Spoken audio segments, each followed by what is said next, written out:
তো বন্ধুরা প্রথমেই তোমরা দেখতে পাবে বাঘের উপদ্রব হয়েছে প্রচুর পরিমাণে সুন্দরবনে, আর তারই কিছু কিছু ছবি তোমাদের সামনে তুলে ধরছি, তোমরা দেখতে থাকো। তো বন্ধুরা ছবিটা দিতে মন চায়নি, কিন্তু সুন্দরবন কতটা ভয়ঙ্কর হতে পারে এটা জানানোর জন্যই আজকে ভিডিওতে ছবিটা অ্যাড করলাম। শেষে আরো ছবি আছে, দেখতে থাকো।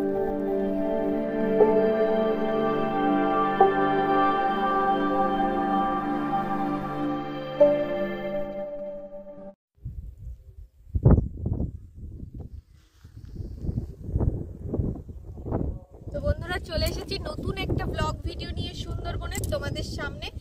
তো আজকের ব্লগটা অন্যরকম হতে চলেছে, পুরো ব্লগটাই দেখতে থাকো স্কিপ না করে। তো এবছর সুন্দরবনের যে আমাদের সুন্দরবনটা একটু ভয়ঙ্কর ভাবেই আছে, কেননা এই সময় প্রচুর পরিমাণে বাঘ আমাদের যে লোকালয়ে পার হচ্ছে, তো সেজন্য মানুষের প্রচুর পরিমাণে ক্ষতি হচ্ছে। সেই গল্পই আজকে তোমাদের সামনে তুলে ধরবো। আর আমরা এখন আছি বিদ্যাধরী নদীর পাশে। তো নদীতে এখন জোয়ার আছে, তো জোয়ারের সময় দেখো। আর শীতকালে যেহেতু কুয়াশাচ্ছন্ন চারিদিকের পরিবেশটা অন্যরকম, আর শীতের সময় বাঘের উপদ্রবের জন্য একটু ভয়ঙ্কর হয়ে আছে। তো পুরো ব্লগটার সঙ্গে থাকো, আর চলো আমরা একটু এগিয়ে যাই, আর এখান থেকে এই ব্লগটা স্টার্ট করছি, সঙ্গে থাকো। তো বন্ধুরা আমরা কয়েকদিন যাবতই সুন্দরবনের ভিডিও করছি না, কারণ এখানে নিষেধাজ্ঞা জারি হয়েছে। তো বাঘ এসেছে লোকালয়ের দিকে, তো এখন শীতকালে বাঘ পার হয় তোমরা জানো, কারণটাও তোমাদের সঙ্গে শেয়ার করব। তো কারণ দুটো আছে, একমাত্র বাঘ, এখন যে বাঘ আর বাঘিনী, তো সেই বাঘিনী যখন প্রজননের সময় হয় বা বাচ্চা হওয়ার সময় হয়, তখন তারা গভীর জঙ্গলে বাঘের হাত থেকে বাচ্চাদের রক্ষা করার জন্য গ্রামে প্রবেশ করে। আর গ্রামে যখন চলে আসে ওরা নদী সাঁতরে, তখন মানুষজন মানে না জানার কারণে যে বাঘ কোথায় আছে সেটা তো মানুষ জানতে পারে না, পাশেই গ্রামের পাশেই নদী, যেহেতু পাশে জঙ্গল থাকে, তার মধ্যে যদি বাঘ থেকে মানুষের জানা সম্ভব হয় না।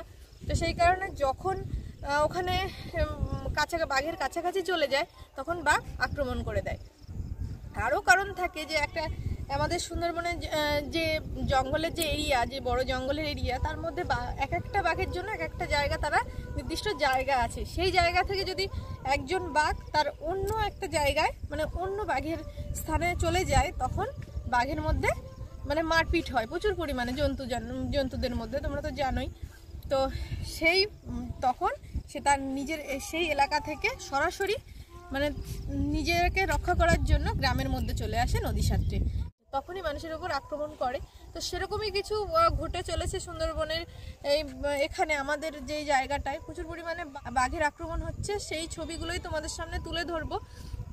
এখন তো সরাসরি জঙ্গলের পাশে যাওয়া যাচ্ছে না, যেহেতু নিষেধাজ্ঞা জারি হয়েছে। আমরা পাশ থেকে, আমাদের এলাকার পাশ থেকেই আমরা ভিডিওটা শ্যুট করছি, আর যাতে তোমরা বুঝতে পারো, তোমাদের বোঝার সুবিধা হয় সেই জন্যই। আর এখন তো শীতকালে প্রচুর পরিমাণে পর্যটকরা আসে সুন্দরবনে, কিন্তু কতটা কি বাঘ সরাসরি দেখা তো যায় না। ওই আমাদের ঝড়খালিতে দেখা যায়, যেটা সংরক্ষণ করে রাখা আছে। তো চলো আমরা সামনের দিকে এগিয়ে যাই, আরও কিছু সুন্দরবন সম্পর্কে তোমাদের সঙ্গে আলোচনা করব, আর তোমরা তো বুঝতেই পারবে। চলো। আর আমরা এই যে গ্রামের পাশেই নদী বাঁধ, তার উপর থেকেই আজকে কথা বলছি তোমাদের সঙ্গে। তো এখান থেকেই পুরো গ্রাম দেখা যাচ্ছে, দেখো। আর এখন তো যে শীতের যে অগ্রহায়ণ মাসের যে ধান কাটা, এখানে পুরো মানে জমিতে ধান কাটা হয়ে গেছে, ঝাড়ানোও হয়ে গেছে। এই যে এখন গরমে যে ধান চাষ হবে, সেই ধানের বীজ তোলা করা হয়েছে। যা অনেক জমি আছে, তো সেই জমির এক একটা যে জমির দাগ, সেই জমির দাগে এক একটা জায়গায় চাতর করা আছে, চাতরে এখন বীজতলা ফেলা হয়ে গেছে। কাজ তো সবসময় লেগেই থাকে, সব রকম সবজি চাষ, এখন শীতের সময় নানান রকম সবজি চাষ থেকে শুরু করে গরমের যে ধান চাষ হবে তারও জোগাড় যন্ত্র চলছে। কিন্তু এদিকে মানুষের যেমন কাজকর্ম আছে, তার সঙ্গে ভয়েরও কিছু বিষয় আছে, সেটাই তোমাদের সঙ্গে শেয়ার করছি। আর আমরা যে বাঁধের উপর দাঁড়িয়ে আছি, বাঁধটা প্রচুর পরিমাণে ভয়ঙ্কর। দেখো এখান থেকে সব অনেকটা উঁচু করে মাটি দেওয়া, তবুও বাঁধগুলো ভেঙে ভেঙে চলে যাচ্ছে নদীর পাশেই। আর এখান থেকে জঙ্গল বেশি দূরে না। তো বন্ধুরা কোন জঙ্গলে বাঘ থাকবে তা মানুষ বলতে পারে না। মানে সুন্দরবনটাতে পুরো জঙ্গলে ঘেরা, মাঝখানে নদী, তো নদীর এপারে মানুষজন থাকে, জঙ্গলও আছে পাশে, তারপর লোকালয়ও আছে। কোথায় যে বাঘ থাকবে সেটা মানুষের জানা থাকে না। যেহেতু শীতকাল, তোমাদের আগেই বললাম যে এখন বাঘের প্রজননের সময়, তো সেই সময় ওরা গভীর জঙ্গল ছেড়ে বাঘের আক্রমণের হাত থেকে বাচ্চাদের রক্ষা করতে লোকালয়ে চলে আসে। তো সেই জন্য কোথায় থাকতে পারে ঠিক নেই। আমরা একটু ভয়ে ভয়ে ভিডিওটা করছি। এখান থেকে মানে সন্ধ্যা হওয়ার আগেই বেরিয়ে যাব। আর ছোট ছোট মানে কিছু কিছু জায়গায় তো অনেক বড় জঙ্গল আছে। আমরা এখন আপাতত যেখানে দাঁড়িয়ে আছি অনেকটাই সেফ, তবুও মনের মধ্যে একটা ভয় কাজ করছে, যেহেতু মানে আমরা শুনছি যে আমাদের কাছাকাছি যেখানে ঝড়খালি আমাদের সব থেকে একটা মানে উন্নত জায়গা বলতে পারো, তো সেখানে যদি বাঘের আক্রমণ হতে পারে তো আমাদের এখানে তো চলে আসতেই পারে। বাঘ যেহেতু সাঁতার কেটে কেটে চলে আসে, সামনে জঙ্গল, তোমরা দূরেই দেখতে পাচ্ছ জঙ্গল, তোমাদের একটু ব্যাক ক্যামেরায় দেখাবো। তো সেই জঙ্গল থেকে কখন কোথায় থাকবে ঠিক নেই ওদের, যেহেতু এখন এই সময়টা ওদের একটা সিজন, এই সময় ওরা বেরোয়, তো সেই কারণে একটু ভয়ে ভয়ে আছি। তো চলো আমরা একটু এগিয়ে যাই। আর দেখো এখন এই যে জঙ্গলের মধ্যে থেকে যাচ্ছি, আর পাশ থেকে নদী দেখতে পাচ্ছি, এটা কিন্তু এখন জোয়ারের সময়। আর শিকড় বাকড়গুলো কেমন হয়ে আছে দেখো, এর মধ্যে থেকে হেঁটে যাচ্ছি।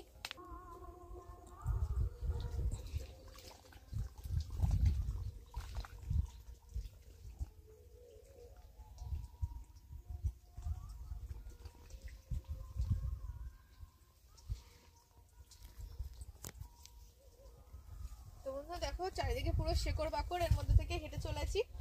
আমরা এখন নদীর পাশেই চলে এসেছি। দেখো প্রচুর পরিমাণে শেকড় বাকড়, এখান থেকে ধসে যাওয়ার সম্ভাবনা বেশি থাকে। যেখান থেকে গাছের মানে শেকড় বাকড়গুলো বেরিয়ে থাকে, এখান থেকে মাটি যেহেতু চলে গেছে নদীর মধ্যে, তো সেই সব এখানে একটু ভয়ঙ্কর আছে। আমরা একটু ওই সাইডটায় যাব, চলো।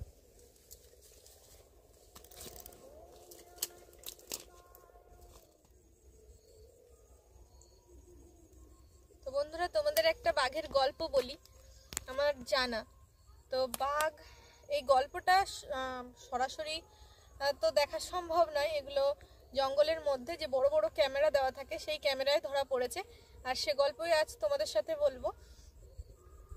তো বাঘ প্রচুর পরিমাণে একজন চালাক জন্তু বলতে পারো, আর ওর যে তীক্ষ্ণ দৃষ্টি তো তোমাদের অনেকেরই জানা। তো বাঘ যখন নদীর এপার ওপার হয় তখন বাঘ কি করে, প্রথমে একটা পাতা মুখে করে এনে জলে ফেলে। এবার নদীতে তো সবসময় স্রোত খেলতেই থাকে, যে কখনো জোয়ারের কখনো ভাটার স্রোত। তো ও যখন পাতাটা দিয়ে দেখে যে স্রোত কোন দিকে যাচ্ছে, ও কিন্তু সেই সোজাসুজি নদীর ওপর সাইডে একটা চিহ্নিতকরণ করে রাখে, সেই জায়গায় গিয়ে ও উঠবে। তবে ও তো সরাসরি নদীর মতো বয়ে চলে যেতে পারে না, তখন ও কোনাকোনি স্রোত ধরে সাঁতরে চলে যায় ওপারে। তো তেমন ভাবেই ও পাতাটাকে দেয়। এবার পাতাটা যখন স্রোতের যেদিকে যায়, ও সেই সময় একদম ওর যে তীক্ষ্ণ দৃষ্টিতে নদীর এপার থেকে ওপারে কিন্তু দেখতে পারে, আর সেখানেই চিহ্নিত করে রাখে। আর নদীর এপার থেকে ওপারে তখন পার হয়ে যায় লোকালয়ে। আবার সেই জায়গায় ও কিন্তু চিহ্নিতকরণ, ওপারে যখন যাবে আবার যখন ও ফেরত আসবে, ওখান থেকে ও ঠিক চিহ্নিত করে আবার সেখান থেকে ফেরত আসবে। এমনই একটা চালাক প্রাণী বলতে পারো বাঘকে। কিন্তু এতটাই চালাক, আসল কথাটা হলো ও যখন চিহ্নিত করে রাখলো, আর সুন্দরবনের যে নদীগুলো সেগুলো তো আর ছোট নদী নয়, বড় বড় নদী, যেমন বিদ্যাধরী, মাতলা। তো সেই বড় নদীতে ও যখন পার হতে যায় চিহ্নিত করে রাখে। এবার নদীর মাঝ বরাবর যখন ও গেল তখন ও সেই জায়গাটা হয়তো চিনতে পারলো না, ও আবার সেই সাঁতরে পূর্বের জায়গায় ফিরে আসে, এসে আবার সেখান থেকে চিহ্নিত করে এপার থেকে ওপারে, তারপর আবার পার হয়। মানে কতটা চালাক তোমরা বুঝতেই পারছো গল্পটা শুনে। মানে এতটা ভয়ঙ্কর প্রাণী ও এখান থেকে, মানে একটা নদীর এপার থেকে ওপারে দেখার ক্ষমতা মানুষের থাকে না। তবে নদীর কাছাকাছি যারা বন দপ্তরের যে লঞ্চগুলো বা যে পর্যটকদের লঞ্চগুলো যায় পাশ থেকে, তারা ছাড়া তো নদীর পাশ থেকে অপর সাইডে দেখা যায় না। কিন্তু যে সরাসরি তীক্ষ্ণ দৃষ্টি দিয়ে জায়গাটা চিহ্নিত করা, এটা কিন্তু বাঘ ছাড়া একমাত্র অন্য কারোর ক্ষমতা থাকে না। তো সেই বাঘেরই গল্প তোমাদের সামনে তুলে ধরলাম। এতটাই ভয়ঙ্কর। আর আজকে অনেকটাই মনটা খারাপ, তো সেই কারণেই তোমাদের সঙ্গে শেয়ার করলাম যে এমনই হয়ে চলেছে আমাদের এই সুন্দরবনে। তো দেখতে থাকো।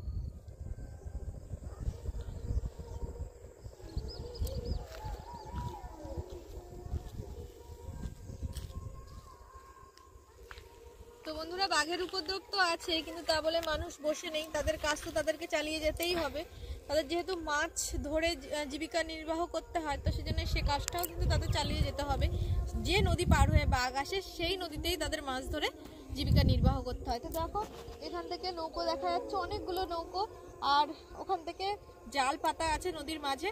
তো সেই জাল থেকে মাছ ধরে তারা বিক্রি করে তাদের জীবন চালাতে হয়, তবুও তারা সেই ভয়কে উপেক্ষা করেই জীবন চালাচ্ছে। দেখো ওই যে দূরে দেখা যাচ্ছে এখান থেকে। আর আমরা যেখানে দাঁড়িয়ে আছি এটা একবারে ভাঙনকুল। তো সেই ভাঙনকুলের জন্য দেখো এখান থেকে অনেকটাই পাইলনের বাঁধ দেওয়া আছে, তবুও কিছু কিছু জায়গায় ধসে ধসে চলে যাচ্ছে নদীর। তোমরা তো জানোই, আমি প্রত্যেকটা ভিডিওতে তোমাদের বলি একই কথা, যে একদিক ভাঙে একদিক গড়ে। তোমাদের তো গড়নকুল দেখিয়েছিলাম একটা ভিডিওতে, কিন্তু আমরা যেখানে দাঁড়িয়ে আছি এটা পুরোপুরি ভাঙনকুল। অনেকটা এখানকার যে মানুষজন আছে তাদের অনেকটা পরিমাণ জমি নদীর মাঝে চলে গেছে। আবার হয়তো কবে নদীর পলিমাটি জমে জমে গড়বে ঠিক নেই, কিন্তু তার আগেও তাদের যে চলে গেছে সেই কষ্টটা একটা অন্যরকম। তাদের নিজের জায়গা ছেড়ে অন্য জায়গায় গিয়ে থাকতে হয়। এখান থেকে তোমরা মাঠ দেখতে পেলে অনেকটা চাষের জমি, কিন্তু চাষের জমির থেকে অনেকটা দূরে বাড়িঘর, যেহেতু প্রত্যেক বছর ভেঙে ভেঙে যায়। তবুও ঠিক করা হয়, তবুও বাঁধ মানে না, সেই বাঁধ ভেঙে আবার সেই জল ঢুকে মানুষের ক্ষতি হয়। তো সেই ক্ষতির হাত থেকে বাঁচার জন্যই ওরা দূরে গিয়ে বাড়ি করেছে, কিন্তু জমি মোটামুটি আছে, তবে কতটা কি থাকবে তার গ্যারান্টি মানুষ তারা নিজেরাও দিতে পারে না। তো সেরকমই দেখো, এখান থেকে গাছগুলো ভেঙে ভেঙে পুরো নদীর মধ্যে চলে গেছে। আর এখানে শিকড় বাকড় শুদ্ধ গাছ পড়ে আছে, যেগুলো ভেসে আছে এখন জলে, যেহেতু তোমার জোয়ারের সময়, সেই জন্য দেখো ওই যে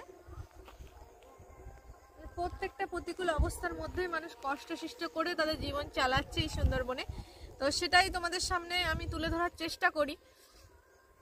তো আমরা জানতে পারলাম, বাড়ি থেকে অনেকবার বারণ করেছে যে না যাওয়ার দরকার নেই, তবু আমাদের মনে হলো না এই বিষয়টা সবার সামনে তুলে ধরা দরকার।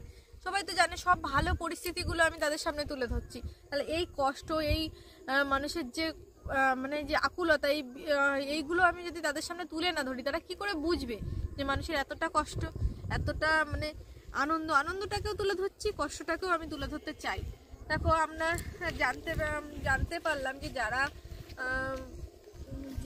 যারা মারা গেছেন তারা 2 জন। তো নৌকোয় করে, তোমরা তো জানোই যারা সুন্দরবনের ব্লগ দেখো, যে নৌকোয় করে অনেকজন মিলে মাছ ধরে কাঁকড়া ধরে। তো এইসবগুলো মাছ ধরা কাঁকড়া ধরা অনেকজন একসঙ্গে গেলেই সব থেকে ভালো হয়। তো সেই জন্যই এই নৌকোয় করে সবাই গেছিল, কিন্তু তারা কিছুটা সময় কাঁকড়া ধরার পর যে বড় ভয়ঙ্কর যে খাড়িগুলো আছে, সেই খাড়ির পাশে বসেই তারা কিছু খাওয়া দাওয়া করছিল, যেহেতু 2 দিন 3 দিন এইভাবেই তারা জঙ্গলে থেকে যায়। তো সেই খাওয়া দাওয়া করার সময় বাঘ তাদের আক্রমণ করে। কিন্তু আমাদের যে ফরেস্টাররা আছে ওনারা প্রচুর পরিমাণে চেষ্টা করেছিলেন, কিন্তু বাঁচাতে পারেনি। তারা মানে বাঘে ধরার সাথে সাথেই বাঘের হাত থেকে ফেরা মুখের কথা নয়, তো মারা গেছে। তাদেরই কিছু কিছু ছবি তোমাদের সামনে তুলে ধরবো। সেই যে একটা ভয়ঙ্কর পরিস্থিতি শোনার পর থেকেই মনটা অন্যরকম হয়ে গেছে।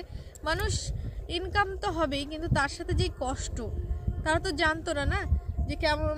আর বাঘেরও মানে দোষ দিয়েও আমরা কিছু করতে পারবো না, তাদের তো বললাম যে পরিস্থিতিটা কি হয়। তারা অন্য এলাকা থেকে অন্য এলাকায় চলে আসলে তাদের এরকমই পরিস্থিতি হয়, তারা বুঝতেও পারে না যে জীবজন্তু, তারা তো আর জানে না, অবলা জীব। কিন্তু তো সব কিছু মানিয়েই চলতে হয় মানুষের। তো বন্ধুরা, ছবিগুলো তো সরাসরি দেখানো সম্ভব হবে না, তোমাদেরকে দেখাবো অবশ্যই একটু ঝাপসা করে। তোমরা দেখে নিও, বুঝতে পারবে কতটা মানে ভয়ঙ্কর একটা চিত্র, যেটা আমার দেখে আমি নিজেই ভয় পেয়ে গেছি। আর বাড়ি থেকে তো বারণ করেছে, তবুও এই সময়টা তোমাদের সামনে তুলে ধরার জন্য আজকে এই ভিডিওটা করা। বন্ধুরা, এই সেই ছবি, আর দেখো কতটা ভয়ানক, কতটা কষ্টকর। ছবিটা দেখে এতটাই কষ্ট হয়েছে, দেখো কতটা মানে ক্ষত বিক্ষত একটা ছবি। বাঘে ধরাটা মুখের কথা নয়, বাঘের একটা থাবায় মানুষটার জীবন চলে গেছে। এরকম প্রচুর মানুষ কষ্ট করে আর এমনভাবেই জীবন চালায়, দেখো কতটা কষ্টকর। প্লিজ প্রচুর প্রচুর পরিমাণে শেয়ার করো। আর যারা সুন্দরবনের ভিডিও দেখতে ভালোবাসে, আনন্দদায়ক তো ভিডিও হবেই, কিন্তু তার সাথেও মানুষের যে কষ্ট সেটা আমি তুলে ধরার চেষ্টা করি। প্রচুর প্রচুর শেয়ার করো। আর যারা নতুন আছো তারা সাবস্ক্রাইব করে আমার পাশে থাকো, যাতে এরকম ভিডিও আমি তোমাদের সামনে আনতে পারি। আর সুন্দরবনের যে এতটাই মানে সব রকম দিকটা তোমাদের সামনে তুলে ধরতে পারি। আর অন্য ভিডিও নিয়ে টাটা।